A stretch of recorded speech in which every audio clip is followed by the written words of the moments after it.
اور کیا نفس مضمون جو ہم نے سلیکٹ کیا ہے کیا وہ بھی درست تھا یا نہیں تھا، اور کیا تعلیمی و تدریسی مقاصد بھی درست تھے، وہی ہونے چاہیے تھے جن کے لیے یہ مضمون بنا ہے۔ اس لیے اور جائزے کا خود بھی جائزہ لینا ہے کہ کیا جائزہ بھی خود بھی ٹھیک تھا یا نہیں، کہ جائزے کا جو طریقہ تھا، جائزے کا جو معیار تھا، جائزے کا جو اس کے لیے انسٹرومنٹ استعمال کیا گیا، کیا وہ خود بھی معیاری تھا، ویلڈ تھا، ریلائبل تھا یا نہیں تھا۔ تو جائزے کا بھی جائزہ لینا ہے، اس کو بھی ایویلیویٹ کرنا ہے کہ کیا وہ خود بھی معیاری تھا یا نہیں۔ اور یہ پروسیس جو ہے پھر آپ دیکھتے ہیں کہ یہ جو تعلیمی و تدریسی مقاصد ہوتے ہیں یہ اساتذہ کے لیے ہوتے ہیں، اور حاصلات تعلم ایس ایل اوز یا اسٹوڈنٹس لرننگ آؤٹ کمز یہ ہوتے ہیں اسٹوڈنٹس کے لیے، بچوں کے لیے، طلباء کے لیے۔ یعنی ان مقاصد کو حاصل کرنے کے لیے جو اسٹوڈنٹ لرننگ آؤٹ کمز ہیں ان کو پانے کے لیے یہ سارا عمل کیا جاتا ہے۔ تو نصاب ان بنیادی طور پر 4 عناصر کا مجموعہ ہے، یعنی تعلیمی و تدریسی مقاصد یہ شروع میں ہوتے ہیں، اور اسٹوڈنٹ کے لیے یہی تعلیمی و تدریسی مقاصد حاصلات تعلم ہوتے ہیں، اسٹوڈنٹ لرننگ آؤٹ کمز ہوتے ہیں، یا جنہیں ایس ایل اوز کہتے ہیں۔ تو تعلیمی و تدریسی مقاصد، نفس مضمون، تدریسی طریقہ اور جائزہ، یہ 4 بنیادی عناصر مل کر نصاب بناتے ہیں۔ نصاب دراصل وہ تمام سرگرمیاں ہیں جو کلاس روم کے اندر یا کلاس روم سے باہر، سکول کے اندر یا سکول سے باہر کی جاتی ہیں، اور وہ کیوں کی جاتی ہیں؟ تاکہ وہ تعلیمی و تدریسی مقاصد حاصل ہو سکے۔ تو نصاب صرف کتاب کا نام نہیں ہے۔ جب ہم یکساں نصاب کی بات کرتے ہیں تو اس کا ہرگز یہ مطلب نہیں ہے کہ یکساں کتاب ہوگی۔ کتاب ایک حصہ ہے نصاب کا، کتاب سارا نصاب نہیں ہے۔ نفس مضمون کو ہم کہہ سکتے ہیں کہ یہ کتاب ہے، لیکن صرف کتاب جو ہے وہی نصاب نہیں ہوتا، کریکولم نہیں ہوتا۔ وہ تمام سرگرمیاں جو کلاس روم کے اندر ہوتی ہیں یا کلاس روم سے باہر کی جاتی ہیں، اسکول کے اندر، اسکول سے باہر، جو ان تعلیمی و تدریسی مقاصد کو حاصل کرنے کے لیے سر انجام دی جاتی ہے، ان ساری سرگرمیوں کو، ان ساری ایکٹیویٹیز کو، ان سارے جو عوامل ہیں وہ مل کر نصاب بناتے ہیں۔ تو ہم بات کر رہے تھے کہ اسلامیات کا جو نصاب ہے یا اسلامیات کی جو کتاب ہے وہ اگر تصنیف کرنی ہے کسی نے تو اسے کن اصولوں کو مد نظر رکھنا ہوگا؟ وہ کون کون سے اصول ہیں جن کو مد نظر رکھتے ہوئے کتاب تیار کی جائے گی؟ تو پہلا اصول ہے کہ علوم اسلامیہ کے موضوع پر ترتیب پانے والی تمام درسی کتب کا مواد قرآن و حدیث کی روشنی میں شامل کیا جائے، اور ایسا کوئی تصور، نظریہ اور فکر شامل نہ کی جائے جو قرآن و سنت سے متصادم ہو۔ مطلب بالکل واضح ہے بات کہ ہم اسلامیات میں کوئی ایسی چیز شامل نہیں کر سکتے جو قرآن اور حدیث سے متصادم ہو۔ ظاہر ہے کہ یہ اسلامیات کی جو کتاب تیار کریں گے وہ قرآن و حدیث کے ماہر ہوں گے، اور وہ قرآن و حدیث کو جانتے ہوں گے، اور یہ ان کے کیا تقاضے ہیں وہ ان کے سامنے ہوگا۔ تو کوئی ایسی چیز شامل نہیں کرنی جو قرآن اور حدیث، قرآن و سنت کے ساتھ متصادم ہو یا اس کے خلاف ہو۔ تو یہ بہت بنیادی بات ہے، بنیادی اصول ہے۔ اصول جو ہے وہ ہے کہ تمام اسلامی تعلیمات کے لیے قرآن مجید، سنت نبوی، فقہ اسلامی، علم الکلام، اخلاق و آداب اور تاریخ اسلام سے حسب ترتیب اور حسب ضرورت استفادہ کیا جائے۔ یعنی قرآن مجید سے، سنت نبوی سے، فقہ اسلامی سے، علم الکلام جو ہے اس سے، اخلاق و آداب اور تاریخ اسلام سے حسب ترتیب، یعنی سب سے پہلے قرآن، پھر سنت نبوی، پھر فقہ اسلامی، پھر علم الکلام، پھر اخلاق و آداب اور پھر آخر میں تاریخ اسلام۔ یہ ترتیب بھی ملحوظ خاطر رکھی جائے اور حسب ضرورت اس سے استفادہ کیا جائے۔ زیادہ استفادہ ہم نے کرنا ہے تو وہ قرآن اور حدیث سے کرنا ہے، اور اس کے بعد فقہ اسلامی سے، اور اس ترتیب سے ہم اپنی جو کتاب ہے اس میں یہ چیزیں شامل کریں گے اور اسی طرح اس کی تدریس کریں گے۔ تیسرا اصول اسلامیات کی کتاب کو تصنیف کرنے کے لیے وہ یہ ہے کہ درسی کتب ترتیب دیتے وقت مقامی علاقائی روایات، آراء اور رجحانات داخل کرنے سے ہر ممکن اجتناب برتا جائے۔ بعض چیزیں ایسی ہوتی ہیں جو مقامی طور پہ ان کو اچھا سمجھا جاتا ہے، اور مقامی روایات اور مقامی جو رسم و رواج ہوتے ہیں اور مقامی جو لوگ ہوتے ہیں ان کی جو آراء ہوتی ہیں اور ان کے جو رجحانات ہوتے ہیں، اس پر بہت ساری چیزیں ایسی ہوتی ہیں جو اسلام یا قرآن یا حدیث کی روشنی میں جب ہم ان کو دیکھتے ہیں تو وہ اس طرح سے وہ نہیں ہوتی کہ پورا پاکستان، پورا ملک، سارے پاکستان کے جتنے لوگ ہیں وہ سارے کے سارے ان کو صحیح سمجھتے ہوں یا ان کی روایات پر عمل کرتے ہوں۔ تو ہمیں لوکل اگر ہم نے کوئی روایت یا لوکل کوئی ایسی پبلک اوپینین ہے یا وہاں پہ کوئی ایسی تقریب ہوتی ہے یا اس طرح کی کوئی بات ہوتی ہے تو وہ ہم اسلامیات میں شامل نہیں کریں گے، اس لیے کہ یہ جو اسلامیات کی کتاب ہوگی یہ پورے ملک کے لیے ہوگی۔ یکساں قومی نصاب کا مطلب ہے کہ وہ پورے ملک کے لیے، لہذا مقامی جو روایات ہیں یا رجحانات ہیں یا مقامی آراء ہیں اور مقامی رسم و رواج ہیں، ہم ہر ممکن کوشش کریں گے کہ وہ ان سے بچا جائے اور ان کو کتاب میں شامل نہ کیا جائے۔ چوتھا اصول یہ ہے کہ درسی کتب ترتیب دیتے وقت مظاہر قدرت سے بھرپور استفادہ کیا جائے اور طلباء کو اسلامی عقائد، تصورات اور موضوعات مظاہر قدرت سے مثالیں لے کر سمجھایا جائے، یعنی بچوں کو سمجھایا جائے، مظاہر قدرت ان کا مشاہدہ کیا جائے، چاند ہے، سورج ہیں، ستارے ہیں، یہ درخت ہیں، پرندے ہیں، پانی میں تیرنے والی مچھلیاں ہیں، وہ مظاہر قدرت اور مظاہر فطرت، اور اکثر ان کا ذکر قرآن اور حدیث میں موجود ہے، تو وہاں سے بچوں کو یہ سمجھایا جائے اور وہ مثالیں دی جائیں اور ان کے عقائد و تصورات اور موضوعات کو ان کے ساتھ جوڑا جائے اور یہ بتایا جائے کہ قرآن میں دیکھیں کہ کس طرح سورج کے بارے میں کیا ہے، چاند ہے اس کے بارے میں کیا ہے، آسمان کے بارے میں کیا لکھا ہوا ہے، اور بچوں کو یعنی کتاب ایسی بنانی ہے کہ جس میں ان مظاہر فطرت سے بچے استفادہ کر سکیں۔ پانچواں اصول درسی کتب مرتب کرتے وقت کائناتی حقائق اور فنی اور سائنسی امور میں اسلام کی صداقت اور حقانیت کو اجاگر کیا جائے تاکہ اسلام کی دیگر ادیان کے مقابلے میں برتری اور تفوق اجاگر ہو، یعنی ایسے کائناتی حقائق جو قرآن و حدیث میں جن کا ذکر ہے اور وہ آج کی سائنس ان کو ثابت کر رہی ہے، جب ہم یہ کہیں گے کہ جی یہ کائناتی حقائق اور سائنسی اور فنی جو امور ہیں یا یہ جو ایجادات ہیں، آپ دیکھیں کہ قرآن نے آج سے 1400 سال پہلے جو سارا کچھ ثابت کیا ہوا تھا، سائنس آج جو ہے وہاں پہنچی ہے، اور بہت ساری چیزیں ایسی ہیں جو جنہیں ابھی تک سائنس وہاں نہیں پہنچی کہ ان کو ثابت کیا جا سکے، یعنی یہ سائنس ابھی اس علم سے پیچھے ہے جس میں قرآن اور حدیث میں جو علم دیا گیا ہے۔ تو اور دیگر ادیان کا بھی یہ موازنہ کیا جائے کہ ان کے اندر کیا ایسی چیزیں ہیں کہ وہ محض ایک محدود حلقے کے اندر وہ مذاہب جو ہیں وہ بند ہو گئے ہیں، جبکہ اسلام کائناتی حقائق اور فنی اور سائنسی امور کو بھی ثابت کرتا ہے اور ان کے بارے میں بات کرتا ہے اور تفکر اور تدبر کرنے کا ہمیں حکم دیتا ہے۔ تو اس طرح یہ بچوں کے ذہن میں یہ ہو کہ ہمارا دین جو ہے وہ اسلام کتنا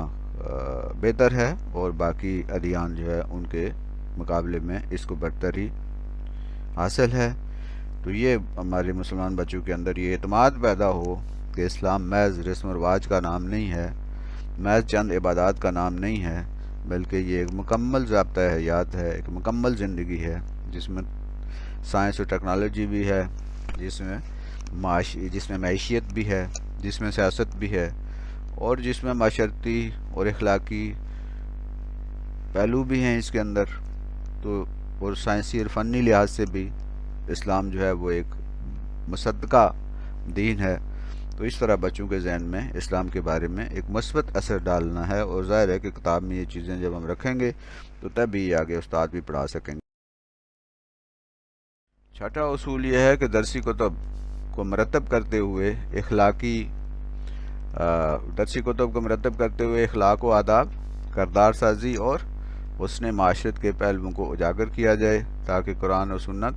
پر مبنی اسلامی تعلیمات طلباء کے ذہنوں پر منعکس ہوں اور طلباء کو تمام تعلیمات پر عمل کرنے کی ترغیب حاصل ہو سکے۔ یعنی درسی کتب جب ہم مرتب کریں تو ہم نے صرف یہ محض جو ہیں چند چیزوں کو اس میں شامل نہیں کرنا، بلکہ اسلام کا جو اخلاق و آداب ہیں، اور وہ کتاب اس قابل ہو کہ وہ بچوں کو اخلاق سکھا سکے، ان کو آداب سکھا سکے، ان کی کردار سازی کر سکے، اور ان جو حسن معاشرت ہے اسلام کے اندر، کہ کس طرح اسلام جو ہے وہ دوسروں کے حقوق کا خیال رکھتا ہے، اور کس طرح اسلام یہ کہتا ہے کہ آپ اپنے فرائض سر انجام دیں۔ تو یہ جو حسن معاشرت یا معاشرے کے حسن کے بارے میں، معاشرے کی جو روابط ہیں ان کے بارے میں، جو معاشرتی آداب ہیں ان کے بارے میں، جیسے والدین کے حقوق ہیں، ہمسائے کے حقوق ہیں، اور اسی طرح جو ہے ہماری معاشرتی ذمہ داریاں ہیں ان کی، ایک شہری کی حیثیت سے جو ہمارے فرائض ہیں، استاد کے جو حقوق ہیں، طالب علم کے جو فرائض ہیں یا حقوق ہیں، ان تمام چیزوں کو کہ معاشرے کے اندر اسلام کس طرح ایک یگانگت پیدا کرتا ہے اور کیسے ایک دوسرے سے معاشرے کے مختلف پہلوؤں کو آپس میں جوڑتا ہے، تو یہ تعلیمات اس انداز میں دی جانی چاہیے اور کتاب میں اس انداز میں لکھی جانی چاہیے، تاکہ یہ چیزیں جو معاشرے سے متعلق ہیں، اخلاق و آداب سے متعلق ہیں، کردار سازی سے متعلق ہیں، حسن معاشرت سے متعلق ہیں، وہ بچوں کے کردار کا حصہ بن جائیں، ان کے ذہن پر وہ منقش ہو جائیں، اور طلباء ان تعلیمات پر عمل کریں اور انہیں ترغیب حاصل ہو کہ ہم نے ان تمام چیزوں پر عمل کرنا ہے۔ 7واں اصول ہے، علوم اسلامیہ کی درسی کتب میں بہت سی محترم اور مقدس شخصیات کا ذکر آتا ہے، اس لیے ضروری ہے کہ ان محترم شخصیات کے ناموں کی نہ صرف املا درست ہو، بلکہ ان کے اسماء گرامی کے ساتھ تعظیمی اور تکریمی عبارات بھی شامل ہوں۔ یعنی یہ جو محترم شخصیات ہیں ان کے ساتھ ہم نے ایسے الفاظ لکھنے ہیں جو ان کی تعظیم اور ان تکریم کا باعث ہوں، جیسے انبیاء اکرام کے ناموں کے ساتھ علیہ السلام، فرشتوں کے ناموں کے ساتھ بھی علیہ السلام، اہل بیت اطہار کے ناموں کے ساتھ رضی اللہ تعالیٰ عنہ، صحابی جو رسول صلی اللہ علیہ وسلم کے صحابی ہیں ان کے ناموں کے ساتھ رضی اللہ تعالیٰ عنہ، اور اگر صحابیہ ہیں تو ان کے نام کے ساتھ رضی اللہ تعالیٰ عنہا۔ کوئی بزرگ، ولی، محدث یا کوئی فقیہ ہیں تو ان کے ناموں کے ساتھ رحمت اللہ علیہ لکھا جائے اور بولا جائے اور پڑھا جائے۔ یعنی کتاب میں جب ہم تصنیف کر رہے ہوں تو ہم نے ان چیزوں کو خیال رکھنا ہے کہ علیہ السلام لکھنا ہے، رضی اللہ تعالیٰ عنہ لکھنا ہے، رضی اللہ تعالیٰ عنہا لکھنا ہے، رحمت اللہ لکھنا ہے۔ یعنی یہ جو محترم اور مقدس شخصیات ہیں ان کے احترام کے لیے یہ 7 القابات لازمی طور پر شامل کرنے ہیں۔ 8واں اصول ہے، اسلامیات کی درسی کتب میں درج ذیل تکریمی امور کو ملحوظ خاطر رکھا جائے۔ یعنی کچھ چیزیں ہیں جن میں ہم نے تکریم کرنی ہے، جیسے خالق کائنات کے لیے ہم صرف اللہ نہیں لکھیں گے، اللہ تعالیٰ لکھیں گے۔ اللہ صرف اللہ نہیں، اللہ تعالیٰ لکھا جائے گا۔ صرف مکہ کی جگہ، یعنی ہم صرف مکہ نہیں لکھیں گے، مکہ مکرمہ لکھیں گے۔ اسی طرح قرآن کی جگہ، یعنی صرف قرآن نہیں لکھیں گے، قرآن مجید لکھیں گے۔ اور دیگر جو آسمانی کتابیں ہیں جیسے انجیل ہے، تورات ہے، زبور ہے، ان کے ساتھ مقدس کا لفظ جو ہے وہ لکھا جائے گا۔ مقدس انجیل، مقدس تورات، مقدس زبور، یہ چونکہ کتابیں ہمارے لیے مقدس ہیں، ہم ان کو مانتے ہیں، اگرچہ کہ ان کی علوم جو ہیں وہ اب ظاہر ہے کہ قرآن کے آنے کے بعد اب ان کی تعلیمات پر عمل منسوخ ہو گیا ہے، متروک ہو گیا ہے، اور مسلمانوں کے لیے صرف قرآن کے احکامات پر عمل لازمی ہے، لیکن ان کتابوں کی حیثیت اور ان کے الہامی ہونے کو ہم تسلیم کرتے ہیں، اس لیے ان کے ناموں کے ساتھ مقدس کا لفظ جو ہے وہ شامل کیا جائے۔ نامہ اصول ہے کہ علوم اسلامیہ کی درسی کتب میں قرآن و حدیث کے عربی زبان کے اقتباسات درست نقل کیے جائیں، یعنی جہاں کہیں قرآن و حدیث کی عربی عبارت ہوگی وہ بالکل صحیح اس کو لکھا جائے اور اقتباسات اس کے ساتھ اس کے حوالے دیے جائیں اس انداز میں، جیسے کوئی آیت ہے سورہ بقرہ کی آیت نمبر 31 تو ساتھ بریکٹ میں البقرہ اور آیت نمبر 31۔ اسی طرح صحیح بخاری سے ہم نے کوئی حدیث لی ہے تو صحیح بخاری اور کتاب اس کی کتاب الفتن ہے، یا اسی طرح حدیث نمبر اور یہ چیزیں جو ہیں باقاعدہ حوالے دے کر ان کو درج کیا جائے، اور کوئی ایسی چیز نہ درج کی جائے جس کے حوالے موجود نہ ہوں،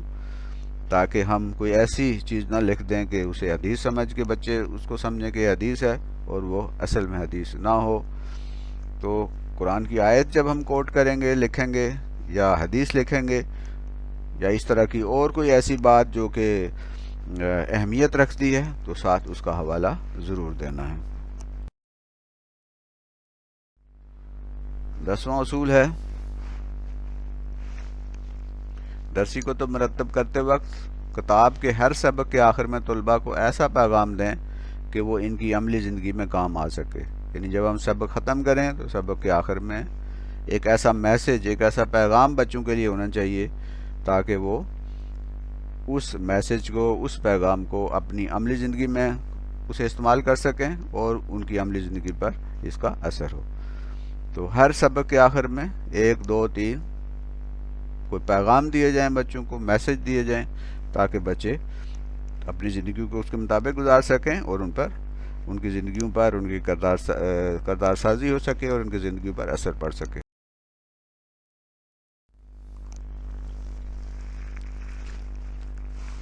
11واں اصول ہے ایسی اسلامی معلومات و تعلیمات شامل کی جائیں جو طلباء کی ذہنی تربیت کر سکیں اور انہیں تزکیہ نفس اور کردار سازی کی ترغیب دے سکیں۔ یہ اسلامی معلومات جو ہیں وہ شامل کی جائیں جو طلباء کی ذہنی تربیت بھی کر سکیں اور ان کا تزکیہ نفس، ان کے نفس کے اندر پاکیزگی پیدا کر سکیں اور ان کی کردار سازی بھی کر سکیں۔ اگرچہ کہ یہ ساری معلومات وہ جو اصل لوز ہیں جو پہلے اس نصاب کے شروع میں دیے گئے ہیں، نصاب کے اندر دیے گئے ہیں، ان کو حاصل کرنے کے لیے اور ان کی روشنی میں ایسی معلومات و تعلیمات ہم نے شامل کرنی ہیں تاکہ بچوں کی ذہنی تربیت بھی ہو سکے اور ان کا تزکیہ نفس بھی ہو سکے اور ان کی کردار سازی بھی ہو سکے۔ 12واں اصول ہے تمام مواد کی تحریر سادہ آسان الفاظ پر مشتمل ہو اور عام فہم ہو، یعنی جو تحریر ہے وہ بچوں کی ظاہر ہے 6ٹھی سے 8ویں جماعت کی جو سطح ہے اس کو سامنے رکھتے ہوئے ہم نے وہ تحریر سادہ رکھنی ہے اور الفاظ آسان استعمال کرنے ہیں اور عام فہم استعمال کرنے ہیں، اور الفاظ و اصطلاحات کی املا درست ہو، ایسا نہ ہو کہ الفاظ ہی بیچ میں غلط لکھے ہوئے ہیں، ان کی املا درست ہونی چاہیے اور تمام مواد معیاری ہو۔ اس سے پہلے آپ کو بتایا کہ بہت ساری کتابیں ایسی پنجاب میں خاص طور پہ کوئی 100 کے قریب کتابیں جو ہیں وہ محض اس وجہ سے ان کو نامنظور کر دیا گیا یا انہیں بین کر دیا گیا کیونکہ ان کے اندر ان کی املا درست نہیں تھی، قرآن اور حدیث کی جو بعض آیات تھیں وہ ٹھیک نہیں لکھی ہوئی تھی یا حدیث غلط لکھی ہوئی تھی اور ان کی املا جو ہے وہ درست نہیں تھی، ان کا ترجمہ درست نہیں تھا، ان کے حوالے درست نہیں تھے۔ تو ہم نے یہ خیال رکھنا ہے کہ جو ہم اصطلاحات استعمال کریں، جو الفاظ استعمال کریں، وہ ایک تو سادہ ہوں، آسان ہوں، اور دوسرے ان کی املا درست ہو اور ان کے حوالے جو ہیں وہ صحیح ہوں۔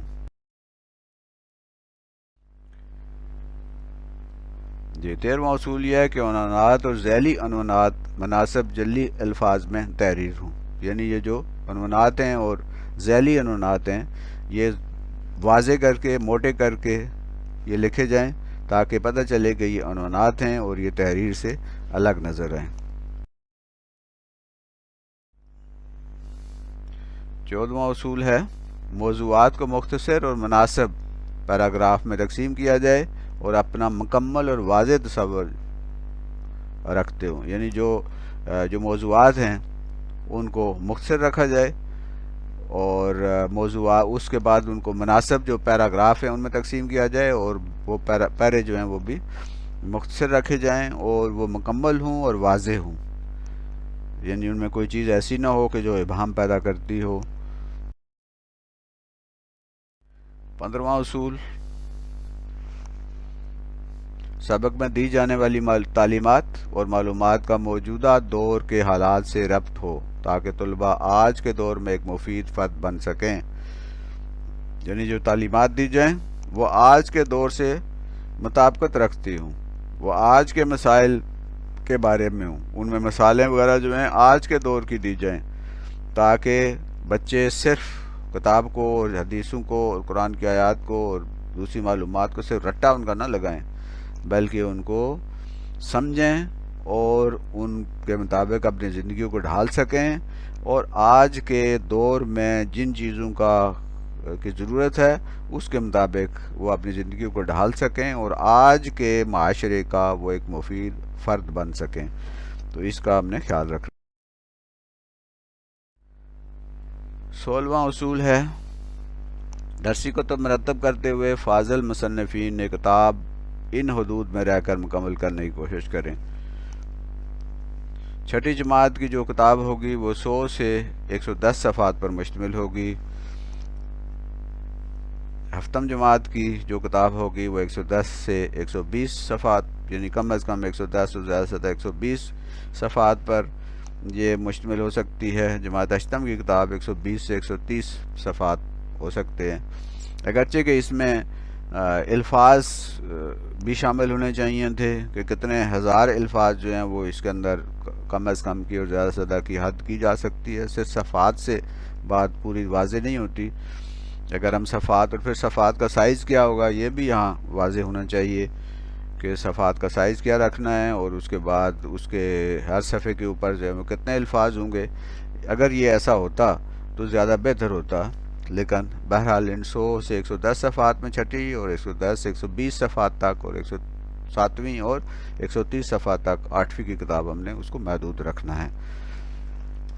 کیونکہ بہت موٹی کتاب یا بالکل ہی بہت چھوٹی کتاب جو ہے وہ ہمارے ان مقاصد کو حاصل کرنے میں ناکام رہے گی، وہ حاصل نہیں کر سکے گی۔ اگر کتاب بہت زیادہ بڑی ہوگی تو بھی وہ ایک بچوں کے لیے ایک بوجھ ہوگا، لیکن اگر کتاب بہت مختصر ہوگی تو اس سے بھی وہ اس حد تک وہ مواد اس کے اندر شامل نہیں کیا جا سکے گا۔ تو ان صفحات کی پابندی کا خیال رکھنا ہے، اور اس کی یعنی اگر بعد میں حکومت یہ فیصلہ کرتی ہے کہ کتنے الفاظ ہونے چاہیے، پہلا فیصلہ ہونا چاہیے کہ اتنے ہزار الفاظ تک ان صفحات کے اندر آپ یہ لکھ سکتے ہیں، تو اس طرح زیادہ بہتر اور واضح بات ہوتی۔ 17واں اصول، ہر سبق کے شروع میں حاصلات تعلم درج کریں اور اساتذہ ان کے تحت طلباء کی تعلیم و تربیت کریں۔ اب ہر سبق کے شروع میں جو ہم نے کہا تھا شروع میں کہ نصاب ہوتا ہی تعلیمی مقاصد کے لیے، تو کتاب کے شروع میں تعلیمی و تدریسی مقاصد یا ان کو حاصلات تعلم بھی کہتے ہیں، اسٹوڈنٹ لرننگ آؤٹ کمز، ان کو سبق کے شروع میں دینا چاہیے، اور ان مقاصد کو حاصل کرنے کے لیے ہی تمام جو سبق ہے، تمام وہ جو ہے سبق اس کو لکھا جائے اور وہ اس انداز میں مرتب کیا جائے تاکہ وہ حاصلات تعلم حاصل ہو سکیں، اور اساتذہ جو ہے ان کے لیے بھی اس طرح یہ مدد ہوگی، معاونت ہوگی ان کی، کہ اس طرح وہ حاصلات تعلم کو مد نظر رکھیں گے اور ان کو حاصل کرنے کے لیے اپنا طریقہ تدریس جو ہے اس کو استعمال کریں گے۔ تو سبق کے شروع میں جو لرننگ آبجیکٹیوز ہیں، اسٹوڈنٹ لرننگ آؤٹ کمز ہیں، ان کا درج ہونا چاہیے، اور باقی سبق جو ہے اس کے مطابق ترتیب۔ اسلامیات کی درسی کو تو مرتب کرتے وقت اس بات کا خاص خیال رکھا جائے کہ پورا مواد مستند مصادر سے اخذ کیا جائے، یعنی اس کی جو سورس ہے جہاں سے یہ مواد حاصل کیا وہ مستند ہونا چاہیے، وہ سرٹیفائیڈ ہونا چاہیے، اور وہ اتھینٹک ہونا چاہیے۔ اور یہ بھی ہم نے خیال رکھنا ہے کہ فرقہ واریت اور مناسب کی فکر سے یہ بالاتر ہو، اس میں ہم نے کسی مسلک کے بارے میں، کسی فرقے کے بارے میں کچھ چیزیں شامل نہیں کرنی، ایسی چیزیں جو ہیں وہ شامل کرنی ہیں جو اس مناسک اور فرقہ واریت کی جو سطح ہے اس سے وہ بالا تر ہوں اور اسلام کی سچی تصویر پیش کرتے ہوں اور باہمی ہم آہنگی کو فروغ دے۔ یعنی ایسی ہم نے کوئی چیز نہیں لکھنی جس سے دوسرے کسی فرقے کے جذبات مجروح ہوں، ہم نے ایسا لکھنا ہے جو اس فرقہ واریت سے اور مناسک کی جو فکر ہے اس سے بالا تر ہو۔ تو وہ چیزیں، اور اسلام کے اندر ظاہر ہے کہ جو اختلافی باتیں ہیں وہ بہت کم ہیں، اکثر باتیں جو ہیں ان پہ اتفاق ہے۔ جیسے نماز ہے تو سارے اس پہ متفق ہیں، روزہ ہے تو سارے اس پہ متفق ہیں، حج ہے تو سب اس پہ متفق ہیں، قرآن ہے تو سب اس پہ متفق ہیں۔ تو ایسے اصول اور ایسے ضوابط جس پہ سب کا اتفاق ہو ان کو ہم نے شامل کرنا ہے، اور بعد میں جو یہ جو بنے ہیں مختلف قسم کے مسالک، ان کی جو سطح ہے اس پہ نہیں آنا بلکہ اس کی سطح سے بالا تر ہو کر ہم نے اتحاد ملی کے لیے اس کتاب ترتیب دینی ہے، اور کوئی ایسی چیز شامل نہیں کرنی جو کہ فرقہ واریت کو یا مسالک کی جو ہوا ہے اس کو تیز کر دے، اور بجائے اس کے کہ اتفاق و اتحاد ہو ایک جنگ جو ہے شروع ہو جائے۔ تو ہم نے یہ پورا خیال رکھنا ہے کہ ہم نے اس فرقہ واریت کی سوچ اور جو مسالک ہے اس کی سوچ سے بالا تر ہو کر کتاب جو ہے مرتب کرنی ہے۔ اور 19واں اصول، ہر سبق کے آخر میں طلباء کے لیے سرگرمیوں اور اساتذہ کے لیے ہدایات کا اضافہ کیا جائے۔ یعنی ہر سبق جو ہے اس میں طلباء کے لیے کوئی نہ کوئی سرگرمی ہونی چاہیے، کوئی ایکٹیویٹی ہونی چاہیے تاکہ وہ عملی طور پہ کچھ کر سکیں، صرف چیزوں کو یاد نہ کریں بلکہ وہ ان کو کچھ ایکٹیویٹیز بھی دی جائیں ہر سبق کے آخر میں۔ اور اساتذہ کے لیے بھی ہدایت شامل ہونی چاہیے کہ جی آپ نے اس کو کیسے پڑھانا ہے، ایکٹیویٹی کیسے کرنی ہے، اس طرح اساتذہ کو بھی تاکہ وہ بہتر طریقے سے پڑھا سکیں، کیونکہ بعض اسباق کے مقاصد کی تکمیل سرگرمیوں کے ذریعے ہی کی جاتی ہے۔ جیسے نماز کا سبق ہے تو ظاہر ہے نماز کی باقاعدہ سرگرمی کروائی جائے، نماز بچوں سے پڑھوائی جائے، نماز باقاعدہ جو ہے وہ بچے پڑھیں، وضو ہے تو باقاعدہ وضو کریں اور باقاعدہ با جماعت نماز جو ہے وہ پڑھیں۔ اس طرح کی جو ایکٹیویٹیز ہیں وہ کروا کر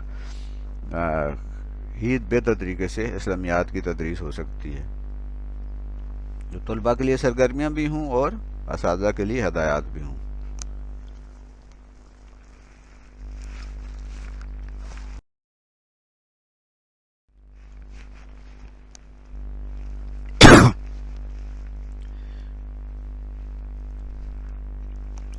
الف،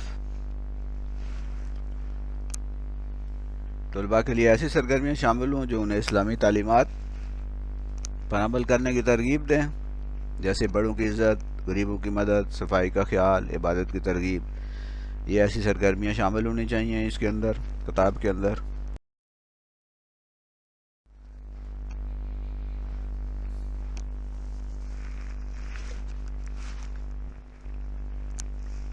اساتذہ کرام کے لیے ایسی ہدایات شامل کی جائیں کہ وہ طلباء کو مزید معلومات فراہم کریں تاکہ طلباء کی کردار سازی ہو، وہ سچے مسلمان اور مفید شہری بن سکیں۔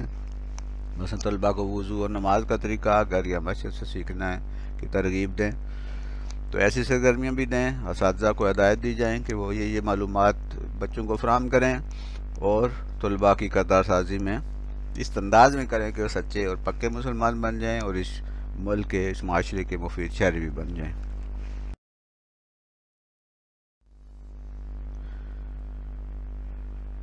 20واں اصول ہے، درسی کتب میں ہر سبق کے آخر میں نئے الفاظ اور اصطلاحات کے معنی شامل کیے جائیں۔ اگر اس سبق میں کچھ اصطلاحات نئی آئی ہیں، کچھ نئے الفاظ آئے ہیں تو ان کے معنی بھی جو ہے وہ سبق کے آخر میں دیے جائیں تاکہ بچوں کو وہاں سے سمجھنے میں مدد مل سکے۔ 21واں اصول ہے، سیرت اور اسلامی تاریخ کے واقعات میں انسانوں کی تصاویر سے گریز کیا جائے۔ یعنی ہم نے تصویریں اس میں نہیں دینی کتاب میں، خاص طور پہ سیرت اور اسلامی تاریخ کے حوالے سے ہم نے تصویریں شامل نہیں کرنی، بلکہ مظاہر قدرت، مظاہر فطرت، مساجد اور مدارس کی تصاویر اور نقشہ جات سے کتب کو مزین کیا جائے۔ کتاب کے اندر اگر تصویریں دینی ہیں تو مساجد کی دینی ہے، مظاہر فطرت کی دینی ہے، قدرتی مناظر کی دینی ہے، اور اس طرح جو ہے وہ شخصیات کی تصویریں جو ہیں اسلامیات کی کتاب میں ہم نے شامل نہیں کرنی، انسانوں کی تصویریں شامل نہیں کرنی،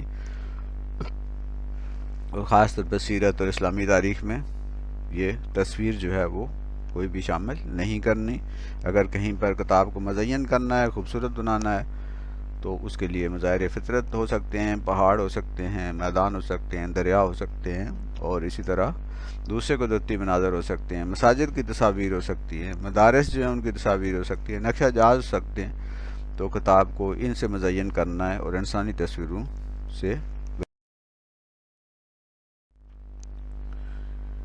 22واں اصول ہے کہ درسی کتب کا اولین صفحہ کسی موضوع، اسلامی تہذیبی اور ثقافتی تصویر، نقشے یا خاکے سے مزین ہو۔ یعنی درسی کتب کا جو پہلا صفحہ ہے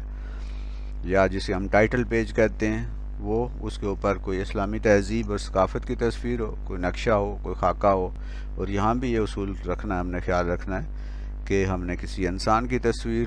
اس پہ نہیں دینی ہے۔ تو ٹائٹل جاذب نظر ہو، خوبصورت ہو، دیدہ زیب ہو، اور اسلامی تہذیب اور ثقافت کا آئینہ ہو۔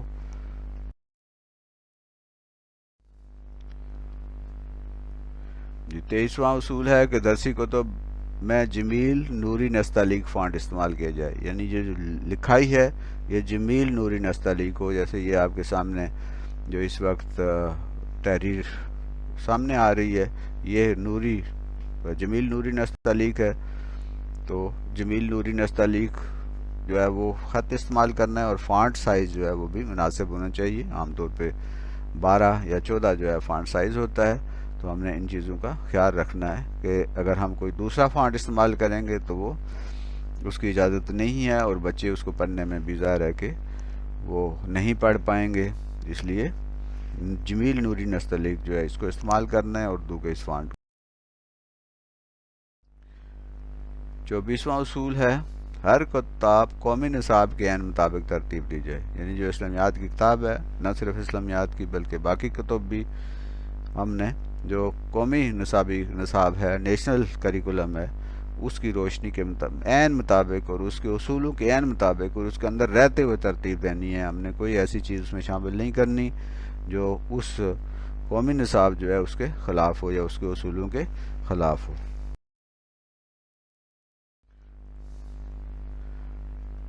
25واں اصول یہ ہے کہ مصنفین کا مختصر تعارف کتاب کے آخر میں شامل کیا جائے۔ مصنفین جنہوں نے یہ کتاب لکھی ہے، ایک ہے، دو ہیں، جتنے بھی ہیں، تو کتاب کے آخر میں اس مصنفین کا پورا تعارف لکھا جائے۔ اور یہاں پہ بھی یہ ہم نے تصویر، ان مصنفین کی تصویر نہیں شامل کرنی، بلکہ ان کا مختصر تعارف ہوگا کہ یہ مصنفین ہیں، ان کا یہ عہدہ ہے، ان کی یہ تعلیم ہے۔ تو اس طرح یہ مصنف کا تعارف کتاب کے آخر میں شامل کر۔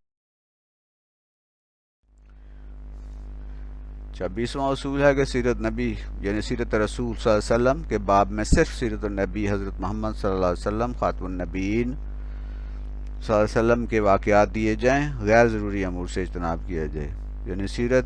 جب ہم نبی صلی اللہ علیہ وسلم کی سیرت بیان کر رہے ہوں تو ایک دو ہم محمد رسول اللہ خاتم النبیین صلی اللہ علیہ وسلم اس کے ساتھ لکھیں، اور صرف محمد رسول اللہ نہ لکھیں بلکہ محمد رسول اللہ خاتم النبیین صلی اللہ علیہ وسلم لکھا جائے، اور ان کے وہ واقعات دیے جائیں جو ان کی براہ راست ان کے اور وہ ثابت شدہ ہیں، اور اس طرح غیر ضروری امور ان سے اجتناب کیا جائے، ایسی جو کہ ضروری نہیں ہے سیرت کے حوالے سے، جن باتوں کی ضرورت نہیں ہے وہ نہیں لکھنی۔ تو حضور صلی اللہ علیہ وسلم کی جو سیرت ہے اس کو آپ نے وہ واقعات دیے جائیں جو ان کی زندگی میں، اور وہ باقاعدہ قرآن اور حدیث سے اور اس کے بعد تاریخ میں کی جو روایات ہیں ان سے یہ باقاعدہ ثابت شدہ ہوں، انہی واقعات کو لکھا جائے، اور غیر ضروری چیزوں سے اجتناب کیا جائے، کیونکہ غیر ضروری جب ہم بات لکھیں گے تو مختلف لوگ مختلف لکھیں گے، تو اس سے اختلاف جو ہے وہ پیدا ہو سکتا ہے۔ 27واں اصول یہ ہے کہ مشقی سوالات سے متعلق ہدایات کے آخر میں ظاہر ہے کہ مشقی سوال دینے ہیں، ہر سبق کے آخر میں مشقی سوالات بناتے ہوئے مندرجہ ذیل امور کا خیال رکھا جائے۔ خاص طور پہ یہ خیال رکھا جائے، نمبر 1، ہر سبق کے آخر میں مشقوں کا اضافہ کیا جائے۔ سوالات کا طریقہ 3 طرح سے منقسم ہو، یعنی یہ سوالات 3 قسم کے ہونے چاہیے۔ ایک جو ہے معروضی سوالات ہیں، جیسے خالی جگہ ہے اور کثیر الانتخاب، جسے ملٹیپل چوائس کہتے ہیں وہ، اور کالم ملانا وغیرہ۔ لیکن ہم نے خیال رکھنا ہے کہ حدیث و ترجمے سے خالی جگہ کا سوال نہ دیا جائے، یعنی قرآن اور حدیث، قرآن کی کوئی آیت ہے یا کوئی حدیث ہے یا اس کا کوئی ترجمہ ہے تو وہاں خالی جگہ نہیں دینی، کیونکہ اس میں کوئی بچہ غلط اس کو پر کر دے گا تو ظاہر ہے کہ وہ ایک اچھی بات نہیں ہوگی۔ تو ہم نے قرآن کی کوئی آیت اگر دینی ہے یا اس کا ترجمہ دینا ہے یا حدیث دینی ہے اس کا ترجمہ دینا ہے تو خالی جگہ ہم نے وہ نہیں دینا، سوال جو ہے ایسا نہیں دینا، خالی جگہ میں یہ چیزیں ہم نے نہیں دینی، کیونکہ اس سے غلط چیزیں جو ہیں وہ سامنے آئیں گی اور بچے غلطی سے غلط چیزیں لکھ دیں گے۔ نیم معروضی سوالات یعنی مختصر، پہلی قسم کے سوالات ہیں معروضی، دوسری قسم کے نیم معروضی یعنی مختصر، جو جن کے جوابات ہوتے ہیں وہ ہم دے سکتے ہیں، اور تیسری قسم کے جو سوال ہیں وہ موضوعاتی سوالات ہیں جن کے جواب تفصیلاً ہوتے ہیں، یعنی ایک مختصر جوابوں والے سوال ہوتے ہیں اور ایک موضوعی سوالات ہوتے ہیں جن کے جوابات جو ہے مضمون کی شکل میں دیے جاتے ہیں، لمبے جوابات دیے جاتے ہیں۔ تو یہ 3 قسم کے سوالات ہو سکتے ہیں، معروضی، نیم معروضی اور موضوعی۔